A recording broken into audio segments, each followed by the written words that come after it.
Hey guys, Pastor Sean coming to you from the garage here. It's been a great day. It is Tuesday. The week is rolling along nicely. And today's scripture is we love him because he first loved us. I can't explain to you in mere words the love that God has for each and every one of us. The love that he shows us is exhibited in the life of Jesus Christ. For Christ himself came as an expression of God's love. To deal with the sin that we have in our life, God answers it with love. He loves the world so much that he gave his only begotten Son, that whosoever believes in him should not perish but have everlasting life. The reason that we love is because he first loved us. Without the love of God in our lives, we would not be able to show love at all.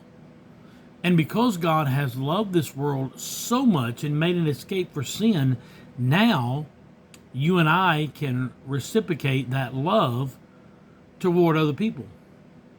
Can you imagine a world without love?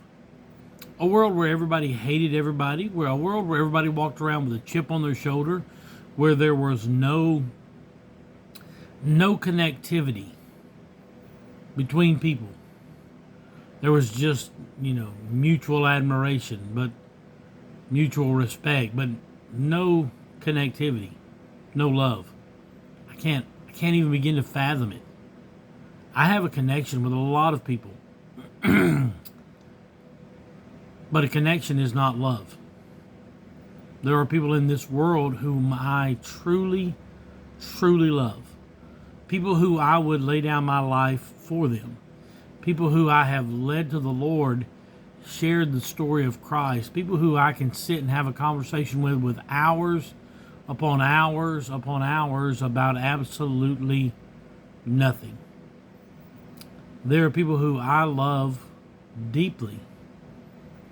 And I can't imagine a world without love. Can't imagine that. And yet God looked down and said, sin is so rampant that there will come a day when that sin has to be conquered. And the only way to conquer that sin is through love. Love covers a multitude of sin. If you don't believe me, think about how much you love your children. And all the times that they messed up, all the times that they made mistakes, all the time they spilt things on the carpet and ruined the carpet or whatever. Think of all the times that they got in trouble and you had to go bail them out of trouble, had to go get them out of a situation. Yet your love for them never died. That frustration may have risen, that aggravation may have risen, but the love that you had for them, it never went away. Never went away. Why? Because love covers a multitude of sin. Now think about the love that God has for us. He loved us so much that he sent his only begotten Son. The most precious thing that God had, he sacrificed for you and I. He gave what was the best that heaven had to offer.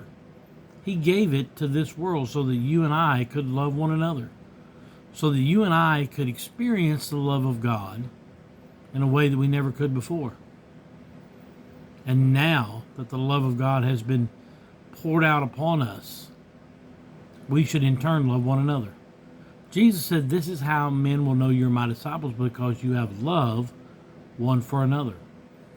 When you walk into the house of God, when you walk into a place where Christians are gathering, you should immediately experience love. That love should be overflowing in every capacity. When I go and see my friends that I love, my buddies in ministry, my buddies in athletics, my buddies that I have all around the world, when I go and see them, there's a love there. There's a love there. And that love surpasses everything. And you know what? Jesus gives us that example by saying, greater love has no man than this, that he lay down his life for his friends. Jesus said, I'm going to show you the perfect example of love by laying down my life so that you can take up the cross and tell other people about my love. Now listen, I love you, and I'm praying for you. I believe God's going to give you a magnificent week, and I hope to see you tomorrow night at Irwin Hill as we dive into Revelation chapter 2. Maybe I'll see you Saturday at the men's gathering, our mighty men's gathering over at my brother Shannon's house. And that address is connected to this site as well. Or maybe I'll see you Sunday morning for worship, or even Sunday afternoon for baptism. But I want to see you. I want to see you in the house of God so I can wrap my arms around you and tell you that I love you. God bless you. I'll see you soon. Have a great evening.